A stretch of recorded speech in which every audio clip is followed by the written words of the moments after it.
Le Forum des femmes écologiques et innovatrices a ouvert ses portes mercredi 27 mars 2019 au centre Carter de Kintambo, organisé par l'ONG Protection de la Nature et de l'Environnement Pronat. Plusieurs activités sont au menu de ces assises, parmi lesquelles des conférences, des animations et expositions, vente et achat des produits issus de l'entrepreneuriat des femmes. Les conséquences des changements climatiques à travers la planète ne laissant personne indifférente, agir est aujourd'hui plus qu'un impératif pour lutter contre les effets néfastes du changement climatique. Nairobi, au Kenya, a accueilli il y a quelques jours le One Planet Summit, alors que l'Afrique n'est responsable que de 4% des émissions mondiales de gaz à effet de serre. Selon les experts, et pourtant 65% de la population africaine est considérée comme étant directement touchée par le changement climatique. La première édition régionale du One Planet Summit a souligné le rôle unique de l'Afrique en tant que partenaire mondial faisant face tant à des défis qu'à des opportunités, notamment dans le domaine des solutions innovantes en matière d'adaptation et de résilience. Nous vous proposerons dans cette émission l'intervention de René Ngongo, président de l'organisation congolaise des écologistes et amis de la nature, qui trouve que de plus en plus la voix de la République démocratique du Congo est entendue à travers le monde dans le domaine bien sûr environnemental. Voilà pour les sommaires, madame, messieurs. Bienvenue dans cette émission RDC Environnement. Comme vous le savez, c'est votre magazine des questions environnementales et du développement durable, une production de l'agence Galaxy Media. Les détails, c'est tout de suite. Agence Galaxy Media, la passion de développer la RDC. Ainsi, je vous le disais, dans le sommaire, l'ONG Pronat, Protection de la Nature et de l'Environnement, a organisé du mercredi 27 au vendredi 29 mars 2019 la semaine des femmes écologiques et innovatrices au centre Carter de Kintambo. Voici les détails dans ce reportage commenté par Priska Sekana. Les femmes jouent un rôle majeur et fondamental dans l'adoption de modes de consommation, de gestion de ressources naturelles et de protection durable et écologiquement rationnelle. Elles sont ainsi appelées à prendre des initiatives louables en faveur de l'environnement pour se rendre actrices du développement durable. C'est le sens même qu'il faut donner à cette semaine des femmes écologiques et innovatrices organisée par l'ONG Protection de la Nature et de l'Environnement, Pronat en sigle, du 27 au 29 mars 2019. Cette activité qui rentre dans le cadre de la clôture du mois de mars dédié à la femme, Pronat a voulu marquer d'une pierre blanche ces mois en posant des actions qui militent pour la protection de son environnement et ainsi contribuer à la lutte contre le réchauffement climatique par la promotion de l'agroécologie et autres activités innovatrices pour l'autonomisation de la femme en vue de booster sa participation dans le processus du développement durable. En fait, notre objectif majeur, c'est de promouvoir l'entrepreneuriat de la femme afin d'amener un développement durable. Puisque nous avons vu le thème de cette année, pensons ensemble, innovons pour le changement. Donc, c'est ce qu'on est en train de faire. On a pensé faire cette activité et le FAB innove pour le changement. Parce que vous allez voir, il y a des vases faits à base de déchets plastiques. Tu vois déjà que c'est de l'innovation. C'est à encourager. Donc, c'est ça notre objectif global. Pendant le forum, des conférences, animations et expositions, vente et achat de produits issus de l'entrepreneuriat des femmes ont été au menu. Les intervenants ont abordé des sujets spécifiques et focalisés sur l'implication de la femme à la lutte contre le changement climatique, à l'instar de l'utilisation des énergies nouvelles et renouvelables.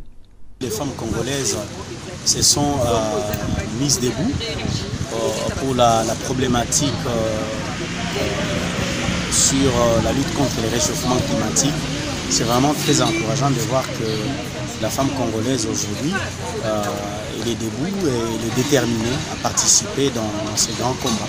La femme congolaise est déjà dans les bains de la lutte contre le réchauffement climatique, mais il faudrait qu'elle puisse consolider encore beaucoup d'efforts dans toutes ces innovations et avec une touche professionnelle. Elle aura également l'appui de l'homme qui est toujours son accompagnateur Et donc nous souhaitons bonne chance à cette femme forte, à cette femme qui veut léguer un héritage environnemental meilleur pour les générations futures. Et je dois dire que je suis impressionnée. D'abord pourquoi? Parce que ce sont je m'attendais à de grandes personnes. Et puis là, je me suis retrouvée en face des jeunes filles que vraiment j'ai encouragées. Je me suis dit, ben voilà, nos filles sont en train de vouloir suivre les pas de ce que nous, les mamans, nous étions en train de faire. Et voilà, je crois que c'est une activité qui a valu la peine d'avoir eu lieu. Pendant le 3 jours de ces assises, les femmes ont été conscientisées sur leurs responsabilités dans la lutte contre le réchauffement climatique et produit une feuille de route pour les activités à mener en lien avec la promotion de la dimension du genre. Les conséquences du changement climatique à travers la planète n'épargnent personne. Agir est aujourd'hui plus qu'impératif pour lutter contre les effets néfastes du réchauffement climatique, pour espérer un monde économiquement viable, socialement équitable et écologiquement vivable. C'est aussi ça, les développements durables pour éradiquer la pauvreté, protéger la planète et garantir la prospérité pour tous. Voilà, c'était donc là les reportages sur le forum des femmes innovatrices et écologiques sur des images de nos consoeurs de Objectif Vert. On ne le dira jamais assez, la République démocratique du Congo dispose de plus de 155 millions d'hectares de forêts qui jouent un rôle primordial dans l'équilibre écologique. Mais comment la République démocratique du Congo peut-elle tirer le maximum des bénéfices de ces vastes massifs forestiers? Bienvenue Bila, qui est chef des travaux à l'Institut facultaire de développement IFAD, pense que tout doit passer par un aménagement et un zonage forestier. Car les experts congolais, même s'ils doivent participer à des conférences internationales comme la conférence des partis, ils doivent vendre l'image et les ressources dont dispose le pays. Suivez plutôt les propos du CT Bienvenue Bila dans cet extrait de son intervention. Regardez. Nous devons donner la chance. C'est-à-dire qu'aujourd'hui, par exemple, la RDC ne peut pas créer l'habitude d'y aller. Nous avons des grands experts que nous connaissons, mais est-ce qu'on doit aller parce que nous devons participer à la COP telle? Non. Nous devons aller pour vendre la RDC, qui est le deuxième poumon mondial. On gagne réellement quoi? Qu'est-ce qu'on gagne? Vous participez, c'est bien bon, mais nous gagnons quoi? Parce que ce qui est rare coûte cher. Voilà, et précieux. Donc, réellement, si nous allons au niveau de la COP, nous devons nous vendre. Nous devons nous vendre. On ne peut pas trouver certaines organisations non gouvernementales et de développement qui viennent peut-être de tel pays, l'autre pays, qui nous parlent verbalement de la gestion, par exemple, de nos bassins. Non. Nous-mêmes, d'abord, nous devons nous dire, est-ce que notre bassin est aménagé? Il y a un problème d'aménagement. Est-ce que nos bassins, ces bassins que nous sommes en train de dire, est zonés? Qui a les statistiques des essences? Qui a cartographié les essences? Qui a zoné les essences pour dire que voilà, aujourd'hui, par exemple, si nous voulons exploiter, nous avons des assiettes de coupe annuelles, par exemple, autant d'assiettes de coupe. Personne. Sinon, la COP n'a pas d'essence. Donc nous devons commencer nous-mêmes d'abord à aménager notre bassin. Là, ce qu'on appelle l'aménagement forestier. Nous devons l'aménager, nous devons les zoner, nous devons connaître les assiettes et tout ce qui est qu'on appelle des blocs, on en a combien? Quelles sont les essences que nous disposons? Quelle est la quantité, en termes de quantité des essences, par assiette, par bloc? N'est-ce pas? Nous avons des botanistes. Ils sont là. Ils sont des grands experts. Donc, la RDC parlait des COP, il faut se vendre.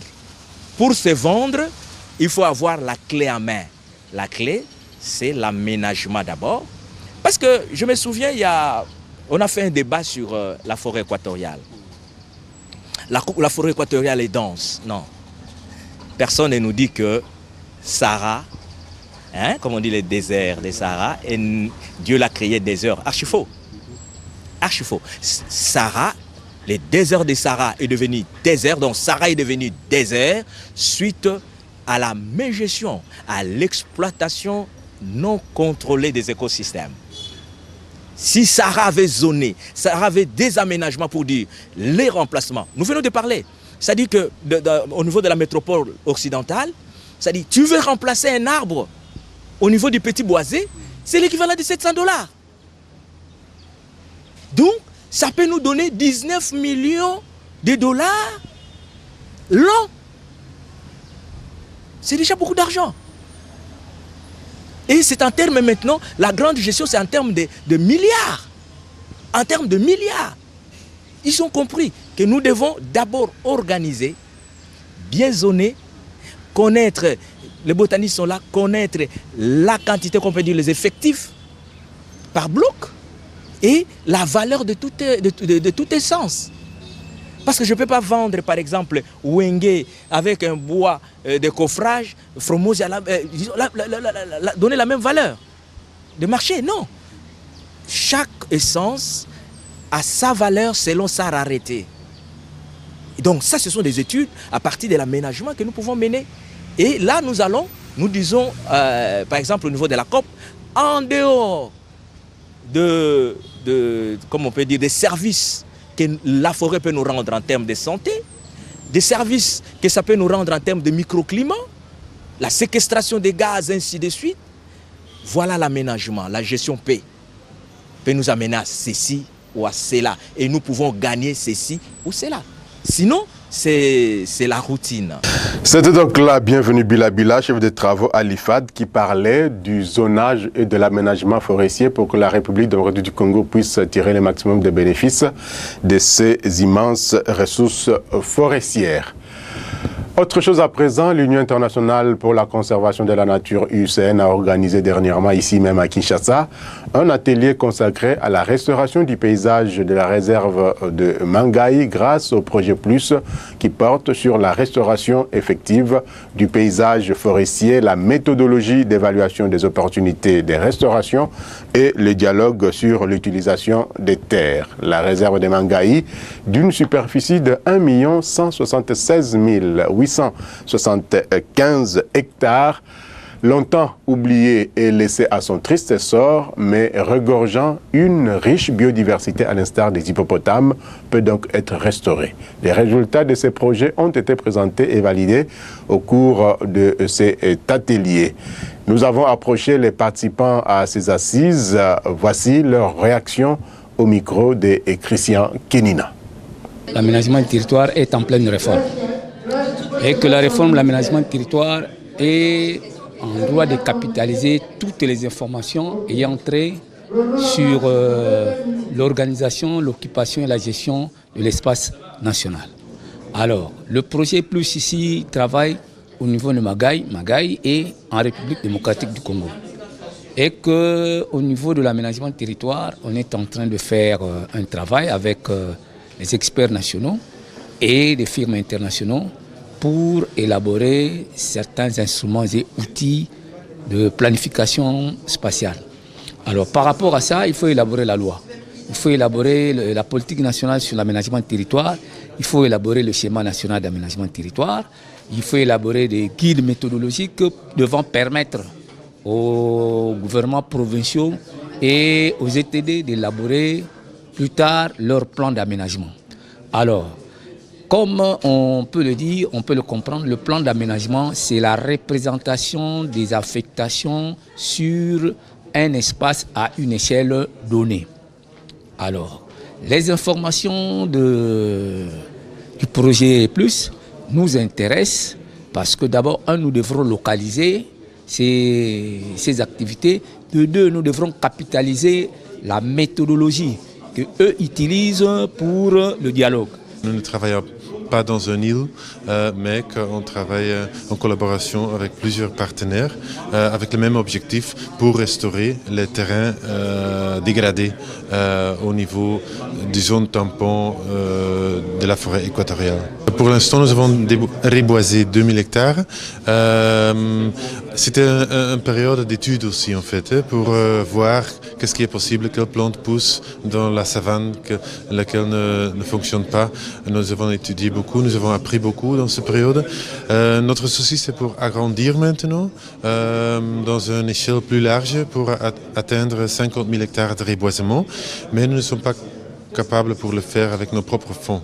Donc, après ces périodes que nous avons financées tous nous-mêmes, nous sommes en train de parler avec le gouvernement congolais, provincial, national et aussi avec multilatéral pour trouver des grands fonds pour obtenir une grande réforestation. Nous avons vu la participation de tous les acteurs du niveau local jusqu'au niveau national.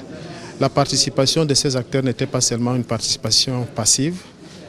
Nous avons écouté, chacun a défendu son point de vue, chacun a défendu sa manière de contribuer à la gestion durable de l'écosystème Mangaï, comme on l'a vu.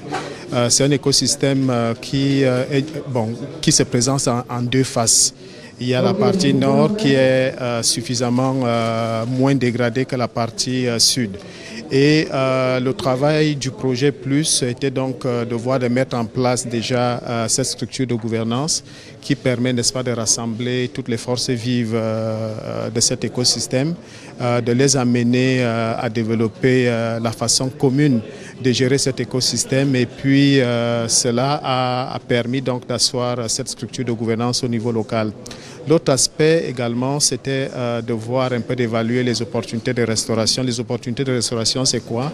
C'est les endroits les plus touchés par la dégradation et qui nécessitent des interventions par tous les parties prenantes pour restaurer, c'est-à-dire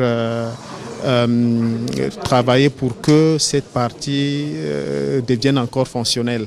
Et cette étude a permis, ou bien cette évaluation a permis d'avoir des points, des endroits où il faudra vraiment intervenir dans les plus brefs délais en termes de diversité et d'options du travail à faire dans l'avenir. Je trouve que c'est toujours une belle opportunité de voir différents acteurs rassemblés autour du même sujet et avoir les points de vue du secteur privé, du secteur public, des ONG, de la société civile. Je trouve que c'est toujours très enrichissant. Je vois quand même beaucoup de similitudes entre la gestion d'une aire protégée et la gestion d'une concession agricole. Les défis et les challenges sont fort similaires. Nous avons des concessions agricoles que nous n'exploitons pas à 100%. Dans ces concessions, nous avons mené des études d'évaluation des impacts environnementaux et sociaux. Nous avons également mis en défense des zones de forêt classées à haute valeur de conservation pour leur intérêt, pour les communautés ou pour l'environnement, que ce soit conservation de la biodiversité ou conservation des grands paysages forestiers. Et nous nous sommes engagés à protéger ces zones et à les maintenir en place, tout en respectant les enjeux sociaux et l'augmentation des conditions de vie des communautés voisines. Le projet, d'abord, il est venu sur base d'abord des recommandations, parce qu'en 2010, il y a eu l'évaluation de l'efficacité de la gestion des aires protégées. C'était orchestré par l'UICN. Et l'UICN est allé voir lorsqu'il a développé ces projets, il a choisi Mangaï comme le site où il faudrait pilote, où on pouvait appliquer développer ces projets. Et surtout qu'il y a eu, lors de l'évaluation, on avait découvert que Mangaï avait des potentialités fauniques et floristiques importantes, mais qui étaient pillées dégradées par les populations. Et c'est ce qui a fait qu'à un moment donné, on a trouvé qu'il faudrait amener ces projets pour apporter de palliatifs ou des solutions à tous ces problèmes. On a eu de longues discussions avec diverses parties prenantes ça a été difficile pour que les gens perçoivent que c'était faisable. Pourquoi? Parce qu'au début, il y avait une certaine confusion. Ce que on doit faire, ce n'est pas replanter 8 millions d'hectares d'arbres. C'est-à-dire qu'ici, on doit restaurer des paysages. On prend le paysage, l'écosystème dans tous ses aspects. C'est-à-dire que les actions qui vont être faites, ce n'est pas seulement du reboisement. Il y aura des actions d'agroforesterie, des actions de protection des bassins versants, des actions de refertilisation des sols dégradés. Bon, il y a plusieurs actions qui entrent dans le cadre de la restauration des paysages forestiers. Donc, 8 millions d'hectares, ce n'est pas 8 millions d'arbres à planter. Et le concept lui-même, restauration des paysages forestiers, il peut paraître neuf, mais les actions qui sont relatives à la restauration, elles existent, elles ont toujours existé. Donc le travail qui reste à faire, c'est d'abord inventorier toutes les actions qui ont déjà faites et qui sont peut-être en cours en ce qui concerne la restauration. Une fois qu'on les aura inventoriées, on aura déjà un certain quota qu'il faudra juste compléter pour arriver aux 8 millions. Donc, ce n'est pas un challenge insurmontable. Je suis témoin de première main de toutes les mutations qui se sont opérées dans ces paysages dans le sens de la destruction. Alors, quand aujourd'hui, on doit avoir un projet de restauration de ce qui est gâché, c'est une très très bonne chose. Je ne peux que m'en réjouir. Le fait qu'on ait choisi Mangaï, c'est par rapport à ce qui a été constaté à un certain niveau pour ce qui est du réchauffement climatique. Nos frères du Nord, de l'hémisphère Nord, se sont rendus compte qu'il y avait 3 sites de réchauffement climatique dans les paysages de Mangaï. Les sites de Mbrakeam, les sites de Loukoum et d'Intim. Alors, ça pose des problèmes au niveau mondial. C'est comme ça qu'ils ont pensé résoudre les problèmes des Mangaï pour qu'eux aussi puissent en bénéficier. Donc, dans ce projet, il n'y a pas que les ressortissants du paysage de Mangaï qui gagnent, mais c'est la planète tout entière qui trouve son compte.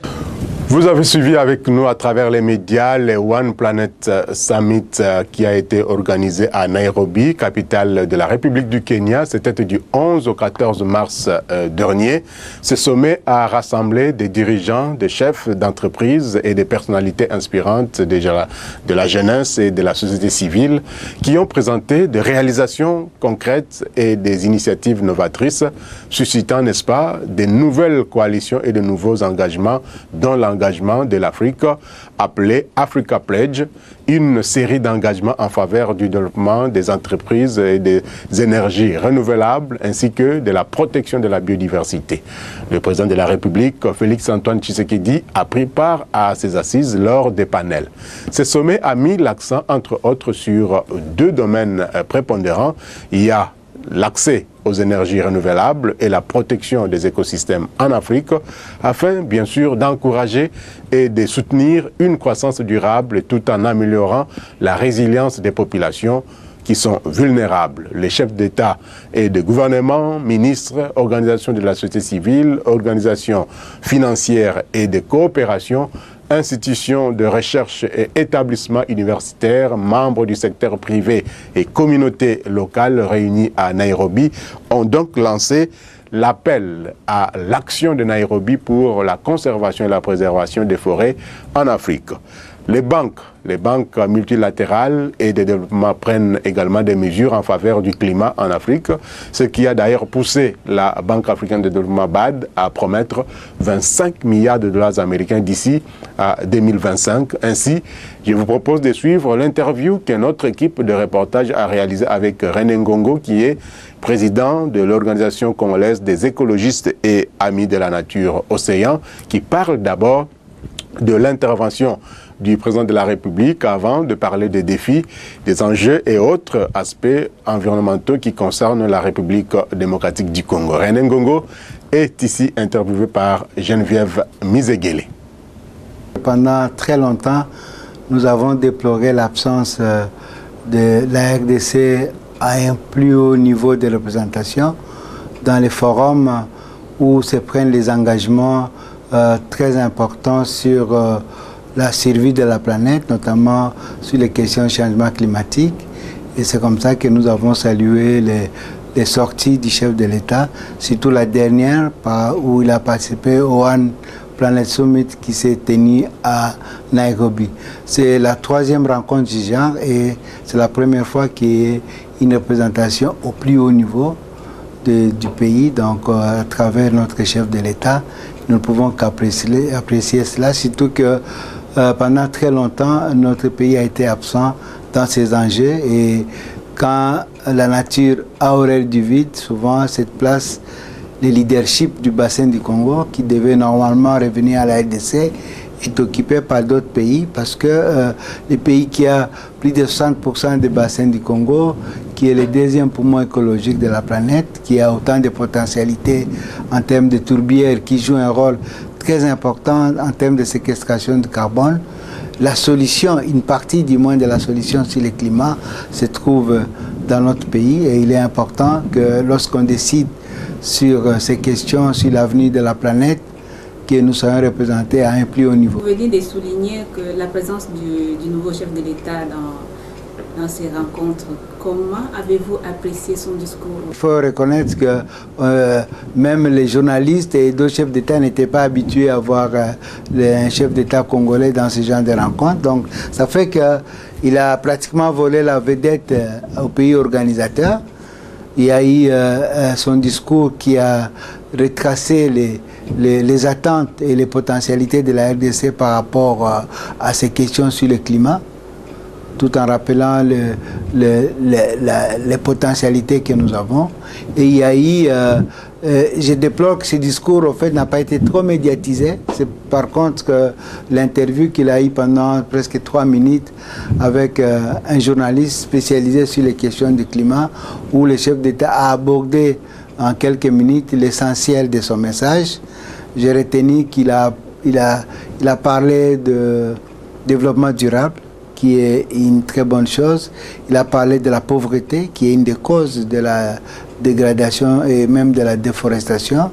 Parce qu'on dit toujours ventre affamé n'a point d'oreille. S'il n'y a pas d'alternative, si on n'a pas accès à l'énergie, comment est-ce qu'on va éviter les bois énergie avec la braise, avec les bois d'échauffe? Donc toutes ces questions-là sont des raisons qui expliquent la dégradation et là il est revenu sur ça. Il faut donc des stratégies pour combattre la pauvreté avec espoir de réduire la pression sur les forêts. Il a parlé des nouvelles technologies, il a parlé des énergies renouvelables et je retiens que vers la fin à une question très importante sur qu'est-ce qu'on peut faire par rapport à tous ces défis. Il est revenu sur une question cruciale, la question de financement. Avec toute la bonne volonté que nous avons, il nous faut des moyens pour préserver ce capital naturel qui est la forêt, qui sont les tourbières que nous avons. Nous avons des moyens et il n'y a qu'avec les moyens qu'on peut lutter contre la pauvreté. Comment la RDC peut conquérir son leadership sur le plan environnement qui lui a beaucoup échappé depuis longtemps? D'abord en participant à ce genre de rencontres. Vous savez, madame, qu'à Paris, lorsque en 2015, il a été question de l'accord de Paris, lors de ces sommets, la COP 21, nous n'avons pas eu, la RDC n'a pas eu droit au chapitre parce que il fallait soit le chef de l'État ou le chef du gouvernement. Et nous n'avons que le ministre des Affaires étrangères qui conduisait la délégation. Donc nous avons raté une opportunité de montrer la position de la RDC par rapport à ces questions cruciales sur le climat. Donc c'est très important que nous puissions être présents, défendre les intérêts, parce que quand c'est les ministres qui conduisent les délégations, il y a des réunions du chef d'État où les ministres ne sont pas invités. Donc là, nous avons la conviction que la voix de la RDC se fait entendre. Et ne vous en faites pas, la communauté internationale connaît l'importance de la RDC. Donc nous pensons qu'au-delà de notre présence à ce genre de rencontres à travers notre chef de l'État. Il y a lieu de capitaliser d'autres stratégies, notamment en termes de communication. Ça nous a manqué pendant très longtemps. Nous n'avons pas suffisamment communiqué sur les potentialités de la RDC, sur le rôle que jouent nos forêts comme poumon écologique de la planète. Et c'est certain qu'en étant présent, non seulement à ces sommets de Nairobi, mais à d'autres rencontres qui sont prévues. Cette année, comme vous le savez, il y aura la COP 26, je crois, si je ne m'abuse pas, qui se tient au Chili. Et là, nous espérons que le chef d'État pourra conduire personnellement la délégation de la RDC pour participer à des rencontres de haut niveau pour porter les dossiers de la RDC, mais aussi du bassin du Congo. Et ce sera une façon non seulement de récupérer le leadership sur les questions du bassin du Congo, mais aussi de présenter les différents dossiers de la RDC. Vous savez que nous avons signé l'accord de Paris, mais dans ces phénomènes, dans la lutte contre les changements climatiques, il y a deux volets. Le volet atténuation, c'est-à-dire comment réduire les émissions de gaz à effet de serre liées à la dégradation et à la déforestation. Comment réduire ces émissions? Il faut mettre dans le cadre de la RDC comment protéger nos forêts, éviter toutes les questions de bois énergie, éviter la question d'agriculture sur brûlis. Et il y a un aspect sur lequel notre pays s'est engagé, le troisième pilier, j'ai parlé de la forêt, j'ai parlé de l'agriculture, il y a le volet énergie. Ça sera l'occasion d'aller encore présenter les grands projets INGA. Mais au-delà de INGA, nous avons un atlas sur les énergies renouvelables qui donne les potentialités que nous avons dans chaque territoire. Et ça, c'est important. Je crois que c'est des messages qui se font entendre parce qu'aujourd'hui, l'humanité est en train de bannir ou de réduire sensiblement les énergies fossiles. Je pense que ce sera l'occasion de clarifier la position de la RDC contre le pétrole dans les aires protégées. Vous savez que jusqu'à aujourd'hui, il y a une menace sérieuse sur le parc de Virunga avec un bloc qui a été attribué à une entreprise. Cette même menace pèse sur le parc national de la Salonga qui fait l'objet de tentatives de découpage par les pétroliers. Et pourtant, on sait, pour le cas de Salonga, qu'il y a un potentiel forestier immense. Nous avons les deux blocs de Salonga qui renferment une grande superficie forestière qui fait au fait qui justifie que le pays soit un poumon écologique. C'est en partie à cause de ce parc. Donc ce genre de questions, il faudrait les clarifier avant de participer à d'autres rencontres parce que ça fragilise la RDC qui, d'un côté, a pris des engagements à travers l'accord de Paris de diminuer ses émissions de gaz à effet de serre et continue à avoir des projets d'exploiter le pétrole dans les sites du patrimoine mondial. Donc ça, c'est des préalables, mais je pense que le président a suffisamment d'informations et pourra appuyer sur sa note de plaidoyer en faveur de la mise en œuvre de notre contribution déterminée au niveau national pour justement permettre à notre pays de jouer son rôle écologique. Parce que quand on parle des pays puissants dans les secteurs écologiques, nous sommes parmi les grandes nations écologiques, non seulement avec nos forêts, mais avec toute la biodiversité que nous avons dans notre pays. Et c'est un potentiel qu'il faut capitaliser. Voilà, c'était donc la René Ngongo, président de l'Organisation congolaise des écologistes et amis de la nature, qui parlait du One Planet Summit et de la voix de la République démocratique du Congo qui est de plus en plus entendue sur la scène internationale, mais surtout sur la scène environnementale. On va boucler cette émission avec la rubrique événements à venir. Quels sont les grands faits qui vont faire l'actualité environnementale à travers le monde dans les jours à venir? Sachez d'ores et déjà que du 25 au 29 mars 2019, il se tient la conférence sur les terres et la pauvreté 2019 avec comme thème catalyser l'innovation et cela se tient à Washington DC aux États-Unis d'Amérique.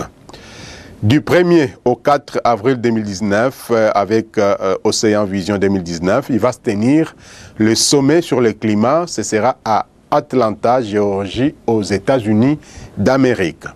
Toujours du 1er au 5 avril cette fois-ci, les États-Unis d'Amérique va accueillir la 52e session de la Commission de la population et du développement. Ce sera à New York City. Du 15 au 18 avril 2019, New York, le siège de l'ONU à New York, donc aux États-Unis d'Amérique toujours, il va se tenir le forum sur les financements du développement 2019. Et enfin, du 29 avril au 4 mai 2019, dans le cadre de différentes formations, il va se tenir la formation sur la gestion environnementale et sociale des sites miniers et industriels en Afrique, avec comme thème fermeture et restauration, et ce sera à Yaoundé, au Cameroun. Voilà, madame, messieurs, les quelques faits qui vont faire l'actualité environnementale à travers le monde.